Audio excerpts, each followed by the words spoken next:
Hi കൂട്ടുകാരെ, എല്ലാവർക്കും ഇന്നത്തെ പുതിയൊരു വീഡിയോയിലേക്ക് സ്വാഗതം. ഇന്ന് നമ്മൾ കാണുന്നത് നമ്മുടെ ഈ ഒരു റോസിൻ്റെ ഈ വേനൽക്കാലത്തുണ്ടാകുന്ന കുറേ കാര്യങ്ങളെക്കുറിച്ചിട്ടാണ്. അപ്പം ഇവിടെ ഇരിക്കുന്ന ഈ ഒരു റോസ് കണ്ടോ, ഇതിനുണ്ടായിരിക്കുന്ന എന്തൊക്കെ പ്രശ്നങ്ങളാണെന്ന് അറിയാമോ? ഇലകൾ ചുരുണ്ടു പോകുക, അതുപോലെ തന്നെ കുരുടിച്ചിരിക്കുക, അതുപോലെ മൊട്ടാണെങ്കിലും ഉണ്ടാകുന്നത് കരിഞ്ഞു പോവുക, റോസ് തന്നെ ഇങ്ങനെ പാടെ നശിച്ചു പോകുന്ന ഒരു രീതിയിലോട്ട് മാറിക്കൊണ്ടിരിക്കുകയാണ്. ധാരാളം സ്റ്റെമ്മൊക്കെ ഉണ്ടായിരുന്ന ഒരു റോസാണിത്. എന്നാൽ ഇപ്പോൾ ഇതിൻ്റെ ഒരു അവസ്ഥ കണ്ടോ, അതിൻ്റെ സ്റ്റെമ്മുകളാണെങ്കിലും എല്ലാം കുറഞ്ഞു പോയിട്ടുണ്ട്. ഈ ഒരു അവസ്ഥയിൽ കൊണ്ട് എന്ന് എത്തിച്ചിരിക്കുകയാണ്. അപ്പോൾ ഇത് എന്ത് കാരണങ്ങൾ കൊണ്ടാണ് ഈ ഒരു റോസ് ഇങ്ങനെയാകുന്നതെന്ന് നിങ്ങൾക്കറിയാമോ? നിങ്ങളുടെ റോസുകൾക്കും ഇതേപോലെയുള്ള പ്രശ്നങ്ങളൊക്കെ ഉണ്ടാകാറുണ്ടോ? അപ്പോൾ അതിനൊക്കെയുള്ള ഒരു പ്രതിവിധിയായിട്ടാണ് ഇന്നത്തെ നമ്മുടെ വീഡിയോ. അപ്പം എല്ലാ കൂട്ടുകാരും വീഡിയോ സ്കിപ്പ് ചെയ്യാതെ കാണുക. നമ്മുടെ ചാനൽ ആദ്യമായിട്ട് കാണുന്ന കൂട്ടുകാരൊക്കെ ഒന്ന് സബ്സ്ക്രൈബ് ചെയ്തേക്കണം. അടുത്തുള്ള ബെൽ ബട്ടൺ മറക്കാതെ ക്ലിക്ക് ചെയ്യണം. വീഡിയോ ഇഷ്ടപ്പെട്ടാൽ ലൈക്ക് ചെയ്യാനും കമൻറ്റ് ചെയ്യാനും മറക്കരുത്. അപ്പോൾ നമ്മൾ നഴ്സറിയിൽ നിന്ന് വാങ്ങിക്കൊണ്ട് വരുമ്പോൾ നല്ല ഹെൽത്തി ആയിരിക്കുന്ന റോസൊക്കെ വീട്ടിൽ കൊണ്ടുവന്ന് കുറച്ച് ദിവസങ്ങൾ കഴിയുമ്പോൾ ഇതേ ഒരു അവസ്ഥയിലോട്ട് മാറും. അതായത് പൂക്കളൊക്കെ കുറവായിരിക്കും, ഒന്നും രണ്ടും പൂക്കൾ. പിന്നെ അതുപോലെ തന്നെ ഇലകൾക്കാണെങ്കിലും അതിൻ്റെ ആ ഒരു മിനുസമൊക്കെ അങ്ങോട്ട് മാറിയിട്ട് ഒരു പരുപരുത്ത ഇല, അതുപോലെ തന്നെ പിന്നുണ്ടാകുന്ന പൂക്കളൊക്കെ ഇതുപോലെ കരിഞ്ഞ് കേട് പിടിച്ച പോലൊക്കെ ഇരിക്കുക. മൊട്ടാണെങ്കിലും ഇങ്ങനെ കരിഞ്ഞ് തുറന്ന് വരാതെ ഇരിക്കുക. അതുപോലെ ഇതളുകൾ കണ്ടോ, ഇത് കണ്ടാൽ ശരിക്കും പുഴു കടിച്ചതുപോലെയല്ലേ തോന്നുന്നത്. അപ്പോൾ ഇങ്ങനെയൊക്കെയുള്ള പ്രശ്നങ്ങളാണ് നമ്മുടെ റോസിന് വേനൽക്കാലത്ത് ഉണ്ടാകുന്നത്. എന്നാൽ മഴക്കാലത്ത് ഇത്രയധികം പ്രശ്നങ്ങൾ റോസിന് ഉണ്ടാകാറില്ല. മഴക്കാലത്ത് ഉണ്ടാകുന്ന പ്രശ്നങ്ങളെന്ന് പറഞ്ഞാൽ അതിൻ്റെ ചുവട് ചെയ്യുക, അല്ലെങ്കിൽ എന്തെങ്കിലുമൊക്കെ ചെറിയ രീതിയിലുള്ള ഫംഗസ് ഒക്കെ ബാധിക്കുക, അങ്ങനെയൊക്കെ മാത്രമാണ് അല്ലേ. വേനൽക്കാലത്താണ് ഇതേ രീതിയിൽ റോസിന് പ്രശ്നങ്ങൾ ഉണ്ടാകുന്നത്. അപ്പോൾ ഇതെന്തുകൊണ്ടാണ് ഇങ്ങനെ ഉണ്ടാകുന്നതെന്ന് ചോദിച്ചാൽ പ്രധാനമായിട്ടും ഇത് കീടങ്ങളുടെ ആക്രമണം തന്നെയാണ്. നിങ്ങൾ കേട്ടിട്ടുണ്ടായി, റോസിന് വേനൽക്കാലത്ത് പ്രധാനമായിട്ടും ആക്രമിക്കുന്ന കീടങ്ങളാണ് ട്രിപ്സ്, മീലി ബഗ്സ്, പിന്നെ ഫംഗസ്, അതുപോലെ തന്നെ സ്പൈഡർ മൈറ്റ്സ്, ഇങ്ങനെ മുതലായ ഒരുപാട് കീടങ്ങളുടെ ആക്രമണം വേനൽക്കാലത്ത് പ്രധാനമായിട്ട് റോസിനുണ്ടാകുന്നതാണ്. എന്തുകൊണ്ടാണ് അവ മഴക്കാലത്ത് അധികം ഉണ്ടാകാത്തത് എന്ന് ചോദിച്ചാൽ, മഴക്കാലത്ത് എപ്പോഴും ചെടികളിൽ ഈർപ്പം, അതല്ലെങ്കിൽ ഇലകളിലും അതുപോലെ തന്നെ ചെടിയുടെ ചുവട്ടിലും ഒക്കെ ഈർപ്പം നിലനിൽക്കും. ആ ഈർപ്പം നിലനിൽക്കുന്ന സമയത്ത് ഇലകളിലൊന്നും അധികം അങ്ങനെ ഈ ഒരു ട്രിപ്സ് പോലത്തെയോ അല്ലെങ്കിൽ സ്പൈഡർ മൈറ്റ്സ് പോലെയൊക്കെയുള്ള കീടങ്ങൾ അധികം അങ്ങോട്ട് വരാറില്ല. എന്നാൽ നന്നായിട്ട് ഡ്രൈ ആയിട്ടിരിക്കുന്ന സമയത്ത്, അതായത് ചെടിയുടെ ഇലകളും അതുപോലെ തന്നെ ചുവടും ഒക്കെ നല്ല ഡ്രൈ ആയിരിക്കുന്ന ഒരു സമയത്താണ് ഇതേപോലെയുള്ള കീടങ്ങൾ അല്ലെങ്കിൽ ഇതേപോലെയുള്ള ഫംഗസുകളും ഒക്കെ ആക്രമണം റോസിനുണ്ടായിക്കൊണ്ടിരിക്കുന്നത്. നല്ല ഹെൽത്തി ആയിട്ട് നമ്മൾ നഴ്സറിയിൽ നിന്ന് വാങ്ങിക്കൊണ്ട് വരുമ്പോൾ ഇവിടെ വന്നു കഴിയുമ്പോഴാണ് ഈ ഒരു പ്രശ്നം ഉണ്ടാകുന്നതെന്ന് പറഞ്ഞു. അതെന്തുകൊണ്ടാണെന്ന് ചോദിച്ചാൽ, നമ്മുടെ ഏതെങ്കിലുമൊക്കെ റോസിന് ആ ഒരു അവസ്ഥയിലോട്ട് ആയിട്ടുണ്ടായിരിക്കാം. അതിൻ്റെ ഇടയ്ക്കിലേക്ക് നമ്മൾ വീണ്ടും ഒരു പുതിയ റോസ് കൊണ്ട് വയ്ക്കുമ്പോൾ അതേ കീടങ്ങളൊക്കെ ആ പുതിയ റോസിലേക്ക് ആക്രമിക്കും. അപ്പോൾ ഈ ഒരു സമയത്ത് നമ്മൾ ഒത്തിരി അടുപ്പിച്ച് വെച്ചിരിക്കുന്ന റോസുകളൊക്കെ കുറച്ച് അകലം പാലിച്ച് വയ്ക്കുന്നത് നല്ലതായിരിക്കും. അതുപോലെ തന്നെ പിന്നെ ശ്രദ്ധിക്കേണ്ട ഒരു കാര്യമാണ്, നമ്മൾ ചെടികൾക്ക് നനയ്ക്കുന്ന കൂടെ ചെടി എപ്പോഴും ഫുള്ളായിട്ട് തന്നെ നനച്ച് കൊടുക്കണം. ചുവട്ടിൽ മാത്രമല്ല, ചെടിയുടെ ഇലകളിലും തണ്ടിലും ഒക്കെ നന്നായിട്ട് തന്നെ വെള്ളം സ്പ്രേ ചെയ്ത് കൊടുക്കുന്നത് നല്ലതാണ്. കുറച്ചെങ്കിലും ഒരു ഈർപ്പമൊക്കെ ഇലകളിലൊക്കെ ഒന്ന് തങ്ങി നിൽക്കുന്നതായിട്ട് ആണെങ്കിൽ അധികം കീടങ്ങൾ ആക്രമിക്കാതിരിക്കും. ഇപ്പം 1-2 ദിവസമൊക്കെ വേനൽക്കാലത്ത് നമ്മൾ വെള്ളം ഒഴിക്കാതെ ഇരിക്കുകയാണെങ്കിൽ നിങ്ങൾക്ക് പെട്ടെന്ന് മനസ്സിലാകും. റോസിൻ്റെ ഇലകൾ ശ്രദ്ധിച്ചാൽ പെട്ടെന്ന് നന്നായിട്ട് ഉണങ്ങി അങ്ങ് പോകുന്നില്ലെങ്കിലും, പക്ഷേ ഇലകൾക്ക് എന്താ പറയുക, ആ മിനുസമൊക്കെ പോയിട്ട് അങ്ങ് ഭയങ്കരമായിട്ട് ഇങ്ങനെ നമുക്ക് ഒടിച്ചെടുക്കാൻ പറ്റുന്ന ആ ഒരു രീതിയിലോട്ട് ഇലകൾ ഇങ്ങനെ മാറിപ്പോകുന്നതാണ്. അപ്പോൾ ഇതിനൊക്കെ പ്രതിവിധിയായിട്ട് നമ്മൾ ഒരു മരുന്ന് ഞാൻ വാങ്ങിച്ചിട്ടുണ്ട്. ഇത് എന്താണെന്ന് എല്ലാവർക്കും ആരെങ്കിലുമൊക്കെ കേട്ടിട്ടുണ്ടായിരിക്കാം. ഇതിൻ്റെ പേരാണ്, ഇതൊരു ഇൻസെക്ടിസൈഡാണ് കേട്ടോ. എക്സോഡസ് എന്നാണ് ഇതിൻ്റെ ഒരു പേര്. അപ്പോൾ ഇത് ഞാൻ ആമസോണിൽ നിന്നാണ് വാങ്ങിച്ചിരിക്കുന്നത്. ഇപ്പോഴാണ് ഞാൻ ഇതിൻ്റെ കവർ പോലും പൊട്ടിക്കുന്നത്. ഇതാണ് നമ്മൾ വാങ്ങിച്ചിരിക്കുന്ന മരുന്ന്, എക്സോഡസ്. ഇത് റോസിന് മാത്രമല്ല, നമ്മുടെ മിക്ക ചെടികളുടെ കുരുടിപ്പ്, അതായത് മുളക്, തക്കാളി, ഇവയ്ക്കൊക്കെ കുരുടിപ്പിന് നല്ലൊരു മാർഗ്ഗമാണ് ഈ എക്സോഡസ്. അപ്പം ഞാനിത് ഫസ്റ്റ് ടൈമാണ് ഈ ഒരു മരുന്ന് വാങ്ങിക്കുന്നത്. ഇന്നലെ ഇതേക്കുറിച്ച് ഞാൻ ഒരുപാട് കേട്ടിട്ടുണ്ട്. നമ്മൾ ഇടുന്ന വീഡിയോയ്ക്ക് തന്നെ ഒരുപാട് കൂട്ടുകാർ വന്ന് എനിക്ക് കമൻറ്റ് ചെയ്യാറുണ്ടായിരുന്നു, എക്സോഡസ് വാങ്ങിച്ച് ഉപയോഗിച്ച് നോക്കൂ, റോസിൻ്റെ എല്ലാ പ്രശ്നങ്ങളും മാറുമെന്ന്. അപ്പോൾ ഒക്കെ ഞാനിത് വാങ്ങിക്കാൻ വേണ്ടി ശ്രമിച്ചിട്ടുണ്ട്. ഇതിപ്പോൾ ഞാൻ ആമസോണിൽ നിന്നാണ് കേട്ടോ വാങ്ങിച്ചേക്കുന്നത്. നേരത്തെ ഞാൻ പറഞ്ഞു തോന്നുന്നു ആമസോണിൽ നിന്നാണെന്ന്. അപ്പോൾ ഇത് ആമസോണിൽ നിന്ന് വാങ്ങിച്ച ഒരു പ്രോഡക്റ്റാണ്. ഇത് ഉപയോഗിക്കേണ്ട വിധമാണ് ഇന്നിപ്പോൾ ഞാൻ നിങ്ങളെ കാണിക്കുന്നത്.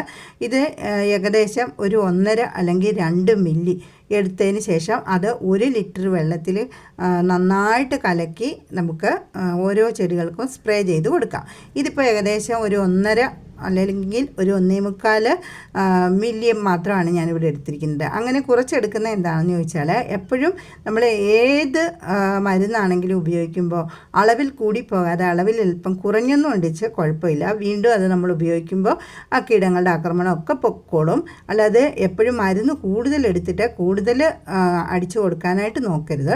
അപ്പം ഞാനിവിടെ എടുത്തിരിക്കുന്നത് ഈ നമ്മളെ നേരത്തെ വാങ്ങിച്ചിട്ടുള്ള ഒരു സ്പ്രെയർ ഉണ്ടല്ലോ, ഇത് 5 ലിറ്ററിൻ്റെ സ്പ്രെയറാണ്. അപ്പോൾ ഇത് നിങ്ങൾക്ക് കാണുമ്പോൾ മനസ്സിലാകും. ഇതിൽ അളവൊക്കെ ഇങ്ങനെ എഴുതിയിട്ടുണ്ട്, ഓരോന്നായിട്ട് 1, 1.5, 2 അങ്ങനെ ഓരോ ലിറ്റർ കണക്കിന് ഇങ്ങനെ രേഖപ്പെടുത്തിയിട്ടുണ്ട്. അപ്പോൾ അതുകൊണ്ട് തന്നെ നമുക്ക് ഈ മരുന്ന് എടുത്തതിന് ശേഷം ഈ ഒരു പാത്രത്തിൽ ഒഴിച്ച് കഴിയുമ്പോൾ അതിൽ കൃത്യമായിട്ട് അതിൻ്റെ വെള്ളത്തിൻ്റെ അളവ് രേഖപ്പെടുത്തി അത് നമുക്ക് കാണാനായിട്ട് പറ്റും. അപ്പോൾ ഒട്ടും കൂടിപ്പോകാതെ മരുന്ന് ഞാൻ ദാ ഇവിടെ എടുത്തിട്ടുണ്ട്. എക്സോഡസ് ആണ് എടുത്തിരിക്കുന്നത്. ഇത് ഞാൻ ഇപ്പം ഈ ഒരു സ്പൂണെന്ന് പറയുന്നത് ഇത് ഏകദേശം ഒരു 10 മില്ലി കൊള്ളുന്ന സ്പൂണാണ്. അപ്പം ഞാനിത് ഫുള്ളായിട്ട് എടുത്തിട്ടില്ല. ആദ്യം നമ്മളൊരു 2 മില്ലിയോളം ഇതിനകത്ത് ഒഴിച്ചിട്ടുണ്ടല്ലോ. അപ്പോൾ അതും കൂടി കൂട്ടി ഇപ്പം ഞാനിത് 5 ലിറ്റർ വെള്ളമാണ് അടുത്തായിട്ട് ഇതിനകത്തേക്ക് ഒഴിക്കാനായിട്ട് പോകുന്നത്. എന്നിട്ട് നമുക്ക് നമ്മുടെ റോസിനൊക്കെ മൊത്തത്തിൽ സ്പ്രേ ചെയ്ത് കൊടുക്കാം. ഇത് എല്ലാ ചെടികൾക്കും കൊടുക്കാമെന്ന് പറഞ്ഞു. ഇത് ഏത് ചെടികൾക്ക് കൊടുക്കുമ്പോഴും ശ്രദ്ധിക്കേണ്ട ഒരു കാര്യമുണ്ട്. ഇതിൻ്റെ മുകളിൽ കൂടി മാത്രം ഇതിങ്ങനെ സ്പ്രേ ചെയ്ത് പോകാതെ ഇതിൻ്റെ ഇലകളുടെ അടിയിൽ കൃത്യമായിട്ട് സ്പ്രേ ചെയ്തിരിക്കണം. എങ്കിൽ മാത്രമായിരിക്കും ഈ കീടങ്ങളെ പൂർണ്ണമായിട്ട് നശിപ്പിക്കാനായിട്ട് പറ്റുന്നത്. നമ്മളിങ്ങനെ പുറമേ അങ്ങ് സ്പ്രേ ചെയ്ത് പോയാൽ അതിൻ്റെ മുകളിലുള്ള കീടങ്ങളൊക്കെ പോകും. പക്ഷേ ഇത് അതിൻ്റെ ഇലയ്ക്ക് അടിയിൽ കാണുന്ന കീടങ്ങളൊക്കെ അവിടെ തന്നെ ഉണ്ടാകും. അപ്പോൾ അതുകൊണ്ട് ഞാൻ നേരത്തെ എടുത്തു വെച്ച റോസാണ്, അത് ഞാൻ നല്ല രീതിയിൽ അടിച്ചു കൊടുത്തിട്ടുണ്ട്. അപ്പം ഇവിടെ ഇരിക്കുന്ന നമ്മുടെ റോസുകൾ ഒട്ടുമുക്കാലും ഈ ഒരു രോഗത്തിന് അടിമപ്പെട്ടിട്ടുണ്ട്. കാരണം ഇതിൻ്റെയൊക്കെ ഇലകൾ കാണുമ്പോൾ നിങ്ങൾക്ക് മനസ്സിലാകും. അതായത് നമ്മളിവിടെ റോസ് തന്നെ കുറേ ഭാഗത്ത് ഒന്നിച്ച് വെച്ചിട്ടുണ്ട്. അത് ഞാൻ മുമ്പുള്ള വീഡിയോയിലൊക്കെ നിങ്ങളെ കാണിച്ചിട്ടുണ്ട്. അപ്പോൾ നമ്മൾ ഏകദേശം ഒരു 10-30 റോസ് ഇവിടെ ഒരുമിച്ചാണ് വെച്ചിരിക്കുന്നത്. അപ്പോൾ ഒരു റോസിനുണ്ടാകുന്ന കീടങ്ങളുടെ ആക്രമണം മറ്റെല്ലാ റോസിലേക്കും വ്യാപിക്കാറുണ്ട്. അപ്പോൾ അതുകൊണ്ട് തന്നെ നമ്മളത് സ്പ്രേ ചെയ്ത് കൊടുക്കുമ്പോൾ അടുത്ത് നിൽക്കുന്ന എല്ലാ ചെടികൾക്കും, പ്രത്യേകിച്ച് ബാക്കി റോസ് അല്ലാതെ നിൽക്കുന്ന ചെടികൾക്ക് പോലും സ്പ്രേ ചെയ്ത് കൊടുക്കുന്നതാണ് നല്ലത്. കാരണം ഈ കീടങ്ങളുടെ ആക്രമണം റോസിലാണ് ഈ ഒരു സമയത്ത് ഇത് കൂടുതൽ കാണുന്നുണ്ടെങ്കിലും നമ്മൾ റോസിനെ മരുന്ന് തളിച്ച് കഴിയുമ്പോൾ കീടങ്ങളൊക്കെ മറ്റുള്ള ചെടികളിലോട്ട് മാറിയിരിക്കുകയും വീണ്ടും അത് ഇതിലോട്ട് തന്നെ വരാനുള്ള സാധ്യതയുണ്ട്. അപ്പോൾ അതുകൊണ്ട് തന്നെ അടുത്തുള്ള ചെടികൾക്കും സ്പ്രേ ചെയ്ത് കൊടുക്കാം. പിന്നെ ഇവിടെ നിൽക്കുന്ന റോസിലെ പൂക്കളൊക്കെ കണ്ടോ, ഈ ഒരു സമയത്ത് പൂക്കളൊക്കെ വളരെ ചെറുതായി പോകുന്നുണ്ട്, നന്നായിട്ടാണെങ്കിൽ വിരിയുന്നില്ല. അപ്പോൾ ഈ ഒരു ഇതാണെങ്കിൽ നല്ല ഭംഗിയുള്ള ഒരു റോസായിരുന്നു. അപ്പോൾ അതൊക്കെ ഈ ഒരു അവസ്ഥയിലാണ് ചെന്നെത്തി നിൽക്കുന്നത്. അപ്പോൾ റോസിന് കുരുടിപ്പ് മാറാനും അതുപോലെ മൊട്ട് കരിച്ചിൽ അതുപോലെയുള്ള എല്ലാ രോഗങ്ങൾക്കും ഈ ഒരു മരുന്ന് വളരെ ഫലപ്രദമാണ്. അപ്പോൾ ഇതേക്കുറിച്ച് നിങ്ങൾ കേട്ടിട്ടുണ്ടെന്ന് എനിക്കറിയാം. കാരണം മിക്കവരും ഈ ഒരു എക്സോഡസിനെ കുറിച്ചിട്ടുള്ള വീഡിയോകളൊക്കെ ചെയ്തിട്ടുണ്ട്. അപ്പോൾ എന്നോട് നമ്മുടെ ഒരുപാട് കൂട്ടുകാർ പറഞ്ഞിട്ടുണ്ടായിരുന്നു റോസിൻ്റെ കുരുടിപ്പിനെ കുറിച്ചിട്ടുള്ള ഒരു വീഡിയോ ചെയ്യണമെന്ന്. അപ്പോൾ അതുകൊണ്ടാണ് നമ്മൾ ഈ ഒരു സമയത്ത് ഈ ഒരു വീഡിയോ ആയിട്ട് വന്നിരിക്കുന്നത്. ഇനിയിപ്പോൾ എല്ലാ ചെടികൾക്കും കൊടുക്കാമെന്ന് പറഞ്ഞു. അതുപോലെ തന്നെ പൂക്കളുണ്ടാകുന്ന എല്ലാ ചെടികൾക്കും ഈ ഒരു വേനൽക്കാലത്ത് ഒരു പ്രശ്നം ഉണ്ടാകുന്നുണ്ടോ എന്ന് ചോദിച്ചാൽ ചില ചെടികൾക്ക് പ്രശ്നമൊന്നുമില്ല കേട്ടോ. അപ്പം ഈ ബൊഗൈൻവില്ല പോലെയൊക്കെയുള്ള ചെടികൾക്ക് അതേപോലെയുള്ള ആക്രമണങ്ങളൊന്നും തന്നെ ഉണ്ടാകാറില്ല. ബൊഗൈൻവില്ലയുടെ ഒരു പൂക്കാലം എന്ന് പറയുന്നത് ഈ ഒരു സമയമാണല്ലോ. എന്നാൽ മറ്റുള്ള ഇപ്പോൾ ഈ ഓരോ സീസണിലും പൂക്കുന്ന ചെടികൾക്ക് ആ ഒരു സമയത്ത് അങ്ങനെയുള്ള ആക്രമണങ്ങളൊന്നും തന്നെ നമ്മൾ കണ്ടുവന്നിട്ടില്ല. ഇതുവരെ ഒരു കീടാക്രമണമൊന്നും അങ്ങനെ അധികം കണ്ടുവരാത്തൊരു ചെടി കൂടിയാണ് ബൊഗൈൻവില്ല. എന്നാലും മറ്റുള്ള ഇതുപോലെ മറ്റേ സ്റ്റാർസീനിയ അല്ലെങ്കിൽ ഡാലിയകൾ അതേപോലെയുള്ള ചെടികൾക്കൊക്കെ ഈ ഒരു റോസിനുണ്ടാകുന്ന പ്രശ്നങ്ങൾ ബാധിക്കാറുണ്ട്. അത് റോസിൻ്റെ അടുത്ത് നിൽക്കുന്ന അല്ലെങ്കിൽ കുറച്ചെങ്കിലും അടുത്തായിട്ടൊക്കെ വെച്ചിരിക്കുന്ന ചട്ടികളിലാണ് കൂടുതലായിട്ട് ഉണ്ടാകുന്നത്. എന്നാൽ അടുത്തിരിക്കുന്ന ഇതുപോലെയുള്ള ബൊഗൈൻവില്ല പോലുള്ള ഇതേപോലെയുള്ള ചെടികൾക്ക് ഇങ്ങനെയുള്ള ഒരു ആക്രമണങ്ങളും കാണാറില്ല എന്ന് എടുത്തു പറയേണ്ട ഒരു കാര്യമാണ്. അതൊരു പക്ഷേ ഈ ചെടികളുടെ ഒന്നെങ്കിൽ ഇതിൻ്റെ ഇലകളുടെ പ്രത്യേകതകളോ എന്തെങ്കിലുമൊക്കെ ആയിരിക്കാമെന്ന് തോന്നുന്നു. ഇങ്ങനെയുള്ള ചെടികൾക്ക് ഈ ഒരു ബാധ കണ്ടിട്ടില്ല. എന്നാൽ മറ്റുള്ള നമ്മുടെ പൂക്കളുണ്ടാകുന്ന ബാക്കി മിക്ക ചെടികൾക്കും ഈ ഒരു സമയത്ത് കുരുടിപ്പും അതുപോലെ തന്നെ മൊട്ടുകരിച്ചിലും ഒക്കെ ഉണ്ടാകാറുണ്ട്. എടുത്തു പറയേണ്ട ഒരു ചെടിയാണ് ജമന്തി. ജമന്തി പൂക്കളുടെ ആണെങ്കിലും ഇതുപോലെ തന്നെ മൊട്ട് കരിഞ്ഞാണ്. മിക്ക ജമന്തികളുടെയും പൂക്കൾ ഈ ഒരു സമയം ഇങ്ങനെ മൊട്ട് കരിഞ്ഞാണ് നിൽക്കുന്നത്, നന്നായിട്ട് വിരിയത്തില്ല. അപ്പോൾ റോസിന്, ജമന്തിക്ക്, അതുപോലെ തന്നെ ഡാലിയയ്ക്ക് അങ്ങനെയുള്ള ചെടികൾക്കാണ് ഏറ്റവും കൂടുതൽ ഇതേപോലെയുള്ള രോഗങ്ങൾ ബാധിക്കുന്നത്. അപ്പോൾ അതുകൊണ്ട് തന്നെ നമുക്ക് അങ്ങനെയുള്ള ചെടികൾക്കെല്ലാം ഈ ഒരു മരുന്ന് നിങ്ങളൊക്കെ ഒന്ന് ഉപയോഗിച്ച് നോക്കാം. നല്ല റിസൾട്ട് കിട്ടുന്ന ഒരു മരുന്നാണ്. ഞാനിതേക്കുറിച്ച് കുറേ വീഡിയോസിലും കുറേ ആൾക്കാരിൽ നിന്നും എല്ലാം ഈ ഒരു കാര്യം പഠിച്ചതിന് ശേഷമാണ് ഞാനിപ്പോൾ ഈ വീഡിയോ ചെയ്യുന്നത്. ഞാൻ വളരെ കാലം മുമ്പ് തന്നെ എക്സോഡസിനെ കുറിച്ച് അറിഞ്ഞെങ്കിലും ഇതുവരെ ഞാനത് ഇത്ര കൃത്യമായിട്ട് എനിക്കത് മനസ്സിലാക്കാനായിട്ട് പറ്റിയിട്ടില്ല. അപ്പോൾ ഞാനിപ്പോൾ ഒരുപാട് പേരോട് അതേക്കുറിച്ചുള്ള സംശയങ്ങളും ഒക്കെ ചോദിച്ചതിന് ശേഷമാണ് ഇപ്പോൾ നമ്മൾ ഈ ഒരു വീഡിയോ ആയിട്ട് വരുന്നത് കേട്ടോ. അപ്പോൾ എല്ലാ കൂട്ടുകാരും ഇനി റോസിൻ്റെ പ്രശ്നങ്ങളുണ്ടെങ്കിൽ നിങ്ങളും ഇതൊക്കെ ഒന്ന് ചെയ്ത് നോക്കുക. നമ്മൾ മറ്റുള്ള എന്തൊക്കെ കാര്യം ചെയ്തിട്ട് നമ്മുടെ റോസിനെ നന്നായിട്ടൊന്ന് രക്ഷപ്പെടുത്തി എടുക്കാനായിട്ട് നമുക്ക് സാധിക്കാറില്ല. അപ്പോൾ ഇത് 100% നല്ല റിസൾട്ട് കിട്ടുന്ന ഒരു മരുന്ന് തന്നെയാണ്.